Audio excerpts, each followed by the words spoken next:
Bonjour, bonsoir à tous et bienvenue sur ma chaîne. Alors, moi, c'est Ankojem et Manuel El Cabron. Et si vous venez de connaître ma page, je vous invite à vous abonner, d'activer la cloche de notification et de liker la vidéo. Alors, aujourd'hui, un nouvel épisode de Il y a quoi sur le méta. Et on commence par une note triste. Et nous allons parler de la disparition de Dan Marcel, alias Maman de Dodo, Marcel Two Boys. Alors aujourd'hui, il s'avère que on était là, on voyait partout que on mettait le nom de Marcel, en sachant déjà que presque tout le monde savait qu'il était malade. D'autres parlaient d'empoisonnement et tout, et qu'il était dans un camp de prière. Voilà. Donc là, quand on a commencé à voir ça, on s'est dit, ah, c'est vraiment bizarre. Et bon, qu'on va attendre. Parce qu'il y a des gens qui sont vraiment des professionnels pour pouvoir essayer de donner des informations sur le décès des gens, pour pouvoir avoir des likes. Ils veulent être les premiers, on ne sait pas pourquoi. Ils ne veulent pas laisser les familles venir dire, donner ce genre de nouvelles-là. Donc, après avoir tourné sur les réseaux, sur le méta, j'ai vu qu'il y avait Mollard qui avait publié. Et là, je me suis dit, quelqu'un d'aussi responsable ne peut pas s'amuser à venir publier quelque chose qu'il va seulement voir sur les réseaux. Forcément, c'est quelque chose qui est sûr et il a vraiment la bonne information. Alors vraiment, je voudrais dire Yako à la famille de Dan Marcel, Yako à ses amis, voilà, à ses proches et tout. Et aussi tirer la sonnette d'alarme pour dire aux jeunes, vraiment, on entend parler tout le temps d'empoisonnement et tout. On ne sait pas vraiment si ça a été, si c'est si c'est un empoisonnement, mais faisons attention quand nous sortons. Parce que on peut être avec des personnes et puis ces personnes-là ne nous estiment pas. Ces personnes-là nous veulent du mal. Ces personnes-là sont dans nos vies, n'aiment pas ce que nous faisons, qui même nous sommes, la chance que nous avons et tout. Et veulent, même si ils ont plus de chance que vous, ne vous aiment pas parce que vous avez une aura. Donc, ils vont tout faire pour vous faire du mal. Donc, faites attention quand vous sortez, quand vous mangez, quand on vous invite. Vraiment, faisons attention. Voilà. Deuxième information, je voulais parler de l'affaire Apuchu qui est allée dans une autre dimension.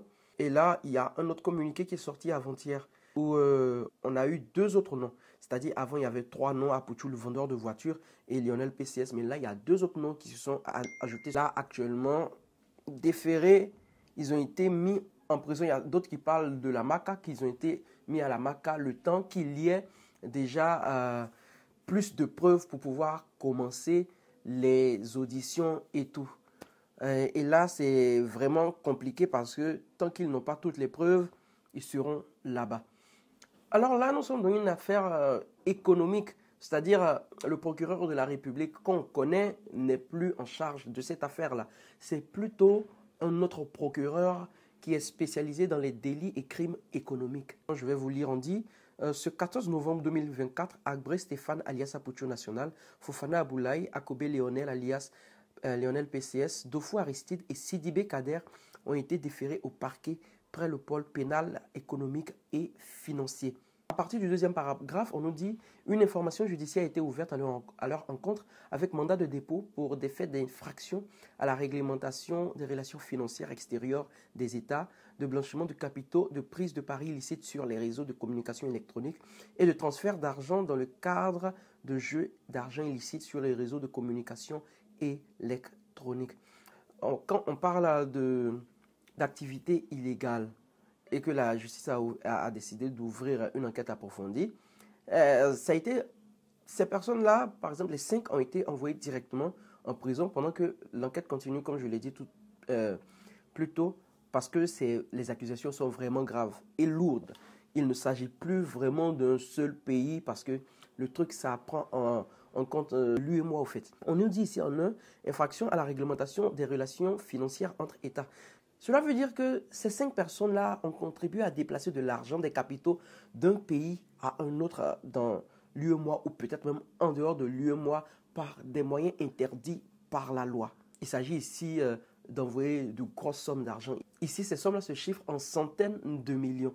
Et cela de pays à pays sans déclarer d'où l'argent vient, sans qu'il y ait des autorisations de transaction. Alors deux, tout le monde connaît le blanchiment d'argent. Il s'agit ici le fait de camoufler, de cacher la provenance d'un argent. C'est-à-dire cet argent-là vient par exemple de la vente de stupéfiants ou d'autres choses vraiment illicites.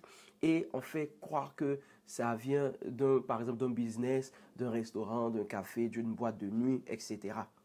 Alors, 3 et 4, on nous parle de prise de paris illicite sur Internet. Et le 4, transfert d'argent lié à des jeux d'argent illégaux. Ici, ces gens-là ont eu à organiser des jeux ou paris en ligne sans autorisation nécessaire. Il faut dire qu'en Côte d'Ivoire, la LONASI est la seule habilité à faire ces jeux d'argent en ligne et tout. Et sans leurs autorisations, tu ne peux pas venir exercer une certaine activité de jeux, de hasard et tout en Côte d'Ivoire. Quand on dit transfert d'argent lié à ces jeux, elles ont utilisé ces systèmes-là pour pouvoir faire transférer de l'argent. Par exemple, avec ces systèmes-là, ils peuvent faire des blanchiments d'argent, prendre une grosse somme, mettre dans des trucs de paris en ligne et après les retirer pour dire « Ah, je l'ai eu avec ce tel ou tel pari ». Donc, en gros, ces personnes-là sont suspectées d'avoir créé, d'avoir mis en place un système vraiment complexe pour manipuler de l'argent en dehors des lois, notamment avec les jeux d'argent en ligne et tout. Il faut dire que Lionel PCS, il avait des voitures de luxe. Je vous parle ici d'une Mercedes G-Wagon V8 et d'une GLE. Concernant l'affaire, il y a des informations qui disent que Lionel PCS, Apouchou et les autres ont été entendus par le juge. Apouchou, lui, il a donné le fait qu'il soit chanteur, qu'il fasse des concerts, qu'il fasse des vidéos sur Internet pour pouvoir dire qu'il n'est pas dans toutes ces affaires-là. Pendant ce temps, il y a OneXBet qui a fait un communiqué pour se désengager de l'affaire, pour ne pas être lié à Lionel PCS. Alors là, la personne qui a plus de problèmes, c'est... Bon, on va dire plus de problèmes, hein, c'est plutôt Lionel PCS qui lui mettait tout ce qu'il achetait au nom de Ake Wenceslas. Et quand on fouille bien Ake Wenceslas, c'est plutôt basé en Europe. Donc que ce soit ses voitures, que ce soit, on va dire, ses comptes bancaires, des trucs de ce genre-là étaient au nom de Ake Wenceslas. Quand on lui a posé des questions pour dire pourquoi utiliser le nom de Ake Wenceslas au lieu de ton nom qui est Lionel Akobe, il n'a pas su répondre. Donc, il se pourrait que tous les biens au nom de Ake Wenceslas soient réquisitionnés pour plus d'enquêtes. Bon, donc voilà, c'est un peu ça l'histoire. On espère qu'ils auront un peu de chance parce que là, l'histoire est vraiment compliquée. Parce que si elles ne peuvent pas dire la provenance de l'argent, ça sera vraiment compliqué pour eux. Que ce soit Apouchou ou les 4 autres. Vraiment force à eux, c'est pas vraiment facile ces histoires de justice. Voilà, c'est la fin de cette vidéo. Aujourd'hui, j'ai pas le cœur à faire d'autres. J'ai pas eu à faire d'autres recherches concernant cette édition de Il y a quoi sur le méta. Bon, portez-vous bien et faites vraiment attention à vous. Faites attention avec qui vous marchez. Faites attention à tous les petits gestes. Faites attention. On ne sait jamais. Je vous jure, on ne sait jamais. Faites attention même aux gens de votre famille, vos frères, vos soeurs. En fait, il est dit, le monde est méchant. Hein? Le monde est méchant. Ah, bisous.